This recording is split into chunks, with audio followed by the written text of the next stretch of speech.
Thank you so much for being here. So this is our main entrance. Clients will sit on the couch there, on that gray couch, to do most of the talking portion of their visit, with the midwife sitting across from them. That massage table there, that's where we would do the physical portion of the visit, the medical portion of the visit.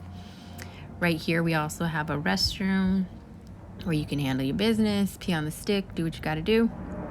And then connected by these double doors is we call it our classroom. We also call it our dance room. It does have its own street entrance though, so it's still its own space.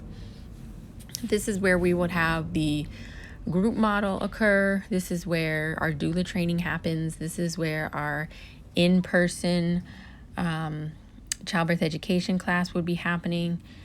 It has a private restroom, as you can see.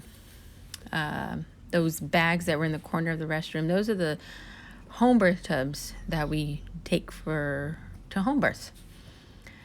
And then coming back through our main space, up the stairs, we call this our garden suite or our original birth room. Some people really love this one because it does have the exposed brick.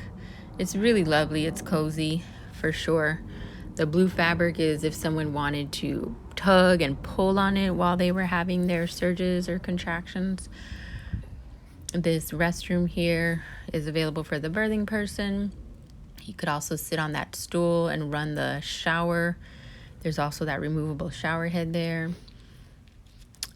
Of course, I think when most people think about getting water, you think of being in the tub. And as you can see from this room, it does obviously have the tub laid in the ground. We do keep it sanitized. The fern does not live there. But when we do fill it up, it takes a little while to fill up, first of all. And then secondly, we do moderate the temperature. We always want to make sure that the temperature is warm enough, but not too hot. And of course, never too cold as well. And as I mentioned before, we have oxygen, towels, slippers, robe. So we have essentially all the things you need. And the windows, those all overlook our garden, which you'll see in a little bit. That tray, midwives have some supplies there that they utilize during the labor and just after the delivery process. And the kitchen, we really want everyone to be nourished. Everyone who's supporting the birthing person, we really wanted everyone to be nourished and have what they need while they're there, because sometimes birth can take a little while. So we need to make sure that people, get all the nourishment that they need to help support you properly. So all the full dishes, the crock pots, all of the things. Some people's babies have been born in that living space, like near the couch. Others have been born on the bed or in the tub. So, there's no one place to deliver. It's wherever you as a birthing person would feel comfortable. What we're looking at now is our garden, which this portion of the video was taken quite some time ago, before all of the greens and things were grown. So it looks a little bare, but it's so beautiful now. But people will labor out here in the garden. We will sometimes have pre- and postnatal visits out there in that space. And then it does connect to a different area, which we'll see in just a bit. But this area is our green room that it shares a wall with our classroom. So this is just on the other side of the classroom wall. And this front area we do use for pre- and postnatal visits. We also may use it during a labor, during a birth. The midwives may rest here in this front space while they're charting, listening, waiting, and just remaining present, but not up in a mama's face. So we can close these doors if we wanted to.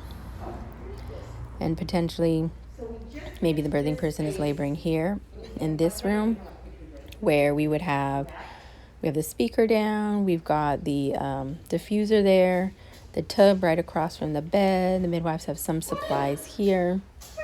Come on in. So essentially we have everything that you would need here. You just literally are packing a bag with your toothbrush, your change of clothes, and things for the baby, and that's it. You don't have to worry about anything else. This bathroom here is a little bit wider than the first one that we saw. It is newer, this whole unit here, this whole green room. was renovated. We finished renovation in July of 2022, so it's still somewhat new. No, but maybe we will start And to. it does But have a full we kitchen. It's just just had a first person laboring in laid out a here, little like, different, designed a little different. Well, But I can that's all break. They available to really you, love and the it brick. does They love have a full that refrigerator kind that of is old now school. in that empty space that you just saw. And so all of our spaces have a back door. So this green room, it does have a back door that leads through this little hallway passage and back out to our garden.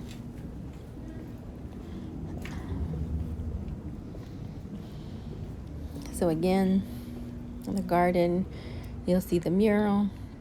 Sometimes we'll bring yoga mats outside. If someone's outside laboring, it gives them a place to get on their hands and knees. That's usually a very comfortable place for people to labor. Or of course, if you're standing, you're maybe leaning over a partner or other support person. There's a pole there on the right side that someone could lean against, or the brick itself. But the garden's a community garden, so, we invite people to take the greens, take the herbs, whatever they feel called to. So this is the blue room. So again, this one also has a back door out to the garden, as you can see someone exiting. This space we use for pre- and postnatal visits.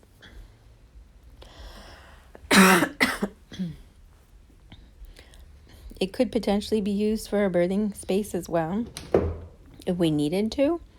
One of the couches folds down, and it could become a bed. And then we could also set up one of the tubs that we normally bring to home birth. But as you can see, it does have a full restroom. And then, as I mentioned before, it has the back door that leads out to the garden.